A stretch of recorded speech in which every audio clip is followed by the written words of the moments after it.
మేమేమి normal people కాదు, మేము విఐపీస్. కామన్ మ్యాన్ లాగా మేము క్యూలో నిలబడి మేము ticket కొనం. Our speaker to take necessary action against them and issue the ticket, minimum 5 tickets for the MLAs, and they have to make a separate sitting arrangement there. We are VIPs. We can't go in the queue and stand there.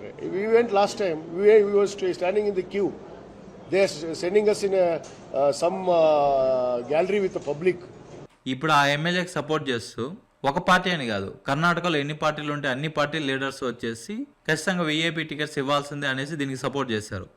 ఎందుకంటే వాళ్ళకు కూడా VIP టికెట్లు వస్తాయి కాబట్టి, వాళ్ళు enjoy చేయొచ్చు కాబట్టి. ఈ రాజకీయ నాయకులు ఎలాగుంటారంటే వాళ్ళకు మంచి జరుగుతుంది అనుకుంటే అందరు కలిసిపోయేసి దాని మీద స్టాండ్ తీసుకున్నారు. అలాగే కర్ణాటక క్రికెట్ బోర్డు కూడా ప్రతి ఒక్కరికి 2 టికెట్లు ఇస్తామనేసి కన్ఫర్మ్ చేసేసారు, ఐపీఎల్ విఐపీ టికెట్స్.